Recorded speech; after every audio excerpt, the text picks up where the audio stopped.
माँ तू सबसे प्यारी है, माँ तू जग में न्यारी है। माँ तू सबसे प्यारी है, माँ तू जग में न्यारी है। अपने आंचल में रखना, अपने आंचल में रखना। हमें वरदानों से भरना। माँ तू सबसे प्यारी है, माँ तू जग में न्यारी है। माँ तू सबसे प्यारी है, माँ तू जग में न्यारी है। पिता, पुत्र और पवित्र आत्मा के नाम पर आमीन। आप सबों को जय यीशु। आज के क्लास में मेरे पास एक सवाल आया है, उस सवाल का जवाब देना चाहूँगा। काफ़ी समय पूर्व में किसी भाई ने ये सवाल किया था। सवाल ये है,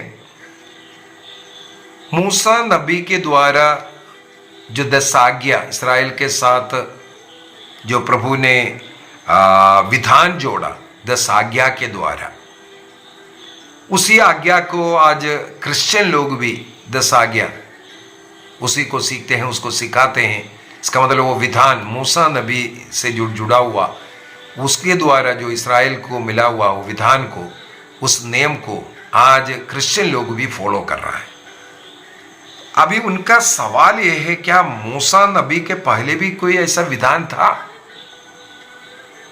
मूसा नबी करीब ईसा पूर्वी 1500 वर्ष पहले का, क्या उससे पहले कोई विधान ईश्वर ने जोड़ा था कि नहीं?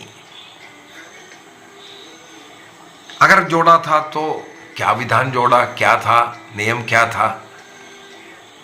हमें इसके ऊपर थोड़ा सा आज सोच विचार करेंगे। सबसे पहले डायरेक्ट एक उत्तर दूंगा। इस्राएली लोग याहवे को द गॉड ऑफ कवनेंट कहते हैं। गॉड ऑफ कवनेंट, विधान जोड़ने वाला ईश्वर। क्यों उस प्रकार का एक नाम डाला? याहवे को गॉड ऑफ कवनेंट क्यों बुलाता है? गॉड ऑफ कवनेंट बुलाने का पीछे का एक ही कारण है, ईश्वर मनुष्य के साथ बार बार विधान जोड़ता है। ईश्वर उसी के अनुसार रहता है, लेकिन मनुष्य हमेशा उस विधान को भंग करते जाता है। इसके बाद फिर से विधान जोड़ना, कुछ समय के लिए हाँ हाँ बोलेगा, इसके बाद फिर उसको भंग करना, यह मनुष्य का एक स्वभाव रहा। इसके बावजूद भी नए नए विधान देकर के मनुष्य को प्यार करने वाला सहनशील ईश्वर, दयालु ईश्वर को उन्होंने बुलाना शुरू किया। द गॉड ऑफ कवनेंट, विधान के ईश्वर है तू अपने विधान से पीछे नहीं हटता, उसका भंग नहीं करेगा।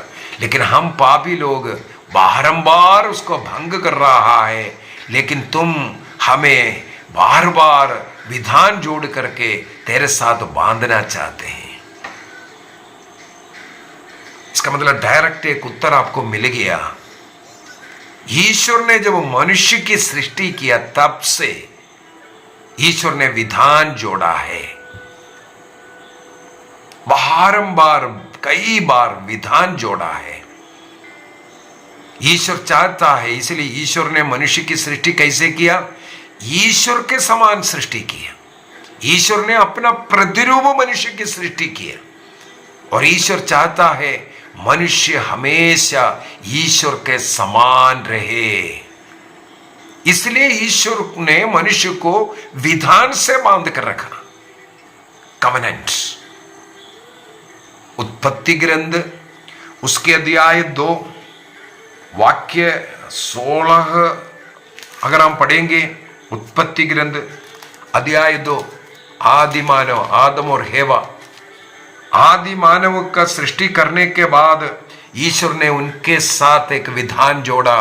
वाक्य 16 में हम लोग पढ़ते हैं, प्रभु ईश्वर ने मनुष्य को यह आदेश दिया, तुम वाटिका के सभी वृक्षों के फल खा सकते हो, किंतु भले बुरे का ज्ञान का वृक्ष का फल नहीं खाना, मत खाना, क्योंकि जिस दिन तुम उसका फल खाओगे उस दिन अवश्य मर जाओगे।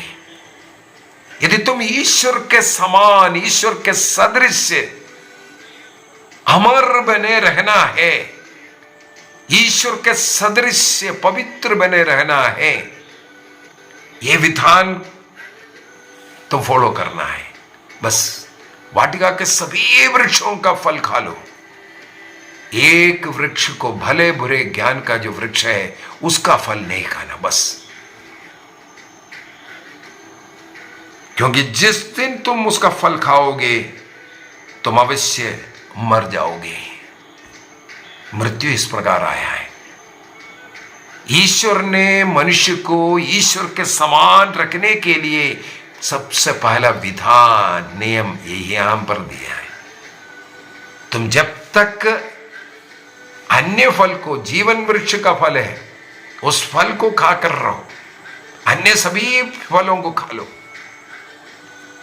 एक बात मना किया, उसी को आगे अध्याय 3 में हम लोग देखते हैं। शैतान सबसे चतुर व्यक्ति वाटिका में आया और आकर के पूछता है, क्या ईश्वर ने सचमुच तुमको मना किया कि वाटिका के किसी वृक्ष का फल मत खाना? देखो, और हेवा बोलता है, उसको स्पर्श भी नहीं करना, उसको कुछ नहीं करेगा तो क्या होगा? मरेगा करके। तब सांप ने क्या बोल करके दिया वाक्य 4 के अंदर? सांप ने स्त्री से कहा, नहीं नहीं, तुम नहीं मरेगी। ईश्वर जानता है कि यदि तुम उस वृक्ष का फल खाओगे तो तुम्हारी आंख खुल जाएगी, तुम्हें भले बुरे का ज्ञान मिल जाएगा, इस प्रकार तुम ईश्वर के सदृश बन जाओगे। क्या मनुष्य को ईश्वर ने ईश्वर के सदृश नहीं बनाया था? अध्याय 1 वाक्य 26 में ईश्वर ने कहा, हम मनुष्य को अपना प्रतिरूप बनाए, वह हमारे सदृश हो। ईश्वर ने मनुष्य को ईश्वर के सदृश बनाया था, लेकिन शैतान ने बोला, जब तक फल नहीं खाओगे तुम ईश्वर के सदृश नहीं बनेगा। इस प्रकार बहकाने वाले लोग ईश्वर के नियम का भंग किया, विधान को तोड़ा। आज भी ऐसे है ना, सत्य कलीसिया से अनेकों लोगों को ऐसी ऐसी बातें बोलकर करे। कैथोलिक चर्च में पोप का चलता है, पोप का नियम है, बाइबल का नियम नहीं है। कैथोलिक चर्च मूर्ति पूजा का करता है, क्रिस्त का पूजा नहीं करता है, मरियम का पूजा करता है। पता नहीं किस किस प्रकार, इस प्रकार बहका करके जो क्रिस्त ने जो कलीसिया की स्थापना किया, क्रिस्त से दूर करने वाला ये शैतान का यही राग। ईश्वर ने मनुष्य को ईश्वर के सदृश बनाया, लेकिन शैतान बोल रहा है, जब तक तुम्हें फल नहीं खाएगा तुम ईश्वर के सदृश नहीं बनेगा। आज भी यही हो रहा है, आज भी यही हो रहा है। इस प्रकार ईश्वर के खिलाफ पाप कर भंग किया उस व्यवस्था को। आगे फिर से हम लोगों को मिलेगा, अध्याय 9 में जाएंगे, अध्याय 6 के अंदर मिलेगा। मनुष्य का पाप इतना अधिक बढ़ गया, इसलिए ईश्वर ने कहा मैं इस पृथ्वी को पूरा नाश करने जा रहा है। और अध्याय 6 का वाक्य 9 में लिखा हुए, एक व्यक्ति उस समय पर ईश्वर के मार्ग पर चलने वाला था, उनका नाम है नूह। प्रभु ने कहा, नूह के कारण मैं नूह और उसके परिवार को बचाऊंगा।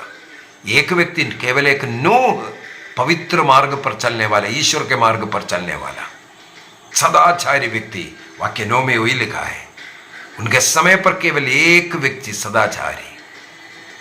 वाक्य 22 में भी वही लिखा हुआ है, ईश्वर ने जो कुछ कहा उसके अनुसार चलने वाला एक धर्मी व्यक्ति था। वो ईश्वर के नियम के अनुसार जीने वाला व्यक्ति। और ईश्वर ने इसलिए वो नूह को, उसके परिवार को बचाया। आप ईसा मसीह में विश्वास करो, आप और आपके परिवार को बचाएगा प्रभु। आप एक व्यक्ति विश्वास करो, सख्योस एक व्यक्ति ने अपने पापों का प्रायश्चित किया, पश्चाताप किया, सख्योस और उसके परिवार को मुक्ति मिल गया। एक व्यक्ति विश्वास में आ रहा हूं, एक व्यक्ति रोज मिस्सा बलिदान में जाओ, एक व्यक्ति पाप स्वीकार करते हुए अपने पापों के लिए पश्चाताप कर प्रभु के मार्ग पर चलने वाला व्यक्ति बन जाओ, उसके कारण उसके परिवार तक प्रभु बचाने के लिए तैयार है। उस नूह को और उसके परिवार 8 जन को जल प्रलय से बचाता है। और अध्याय 9 के अंदर हम लोग देखते हैं, जल प्रलय के बाद नूह और उसका परिवार पोत से बाहर निकल करके आता है। तो सबसे पहले नूह ने क्या कार्य किया? प्रभु के लिए वो एक वेदी बनाए। अध्याय 8 वाक्य 20 में हम लोग पढ़ते हैं, उत्पत्ति अध्याय 8:20 में, नूह ने प्रभु के लिए एक वेदी बनाई और इस प्रकार शुद्ध पशुओं और पक्षियों में से कुछ को चुन करके उस वेदी पर होम चढ़ाया, प्रभु को धन्यवाद चढ़ाया। उसका सुगंध पा करके प्रभु बोलने लगा, मनुष्य का प्रवृत्ति बचपन से ही पाप की ओर होता है, इसलिए मैं उनके पाप के कारण अब सारे संसार को नहीं मिटाऊंगा, ये वादा किया। नूह के बलि को स्वीकार कर, वहां पर नूह के साथ ईश्वर अगला एक व्यवस्था, एक विधान जोड़ते हैं। वाक्य 8 से लेकर के, अध्याय 9 वाक्य 8 से लेकर के अगर हम लोग लास्ट 17 तक पढ़ेंगे, वहां पर हम लोग ये विधान मिलेगा, मैं तुम्हारे और तुम्हारे वंशजों के लिए अपना विधान ठहराता हूं बोल करके। देखो वाक्य 9 अध्याय 9 का वाक्य 9।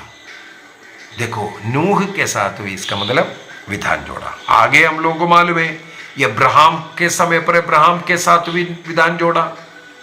अध्याय उत्पत्ति ग्रंथ अध्याय 17 के अंदर हम लोगों को पढ़ने के लिए मिलता है, अब्राहम को बुलाता है, उनका नाम अब्राम था, बोला आपसे तुम अब्राम नहीं अब्राहम, और साराई था, बोला साराई नहीं, तुम्हारा पत्नी का नाम अब से सारा रहेगा। इसका मतलब प्रभु ने उनका नाम सबसे पहले बदलता है और एक विधान जोड़ता है, और उस विधान की चिन्ह के रूप में ईश्वर ने अब्राहम के साथ एक विधान जोड़ा। उस विधान के चिन्ह के रूप में जन्म लेने वाला बालक का 8वां दिन, जन्म लेने से 8वां दिन उस चिन्ह सर्कमसिशन, खतना करना, ये विधान का चिन्ह रहेगा बोल करके, अर्थात उनका ईश्वर याहवे रहेगा।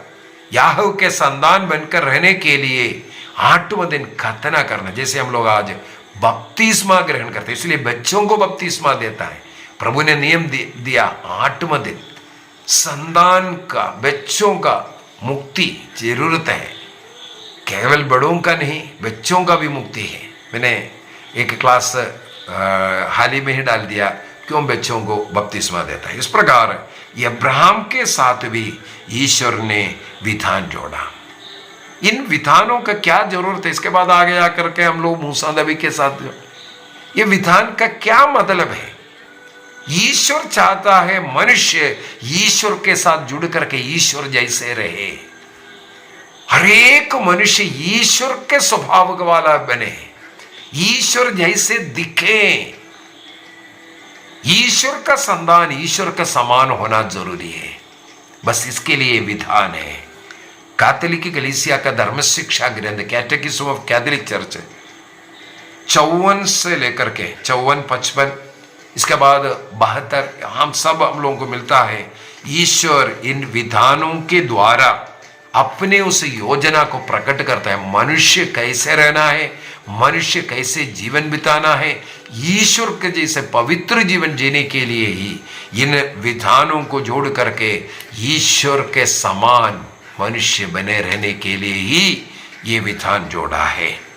मेरे विचार में जो सवाल का जवाब मैंने दे दिया, नबी मूसा के पहले भी विधान मनुष्य की सृष्टि से विधान है, तो आज भी ईश्वर के नियम के अनुसार ईश्वर से जुड़ करके हमें जीवन जीना है। ईश्वर से जुड़ने का मतलब है ईश्वर ने जिस कलीसिया की स्थापना की उस कलीसिया से जुड़े रहना, उस कलीसिया जो सिखाता है उससे जुड़े रहना। ईसा मसीह का शरीर है कलीसिया, उस कलीसिया का अंग का मतलब हो गया ईसा मसीह का शरीर का अंग बन गया। ईसा मसीह दाखलता है, हम डालियां हैं। उस डालियां दाखलता से जुड़ने के लिए ही कलीसिया से जुड़े रह करके जीवन जीना है। आइए हम अपनी आंखें बंद करें और एक निर्णय करें। मैं ईश्वर को, सत्य ईश्वर को अपना प्रभु, अपना सर्वस्व मानता हूं और प्रभु ईसा मसीह को अपने मुक्तिदाता के रूप में स्वीकार करता हूं। वो ही एकमात्र ईश्वर है, जीवित प्रभु, त्रिएक ईश्वर। उस ईश्वर में विश्वास करता हूं और उस ईश्वर से जुड़े रह करके आध्यात्मिक भक्तिमय जीवन जीने के लिए मैं प्रभु के द्वारा स्थापित कलीसिया से जुड़े रहूंगा। प्रभु ने जिस कलीसिया के अधिकारी को नियुक्त किया उनके अधीन रहकर उनके द्वारा देने वाला टीचिंग के अनुसार जी करके हम प्रभु के साथ जुड़े हुए जीवन जिएंगे।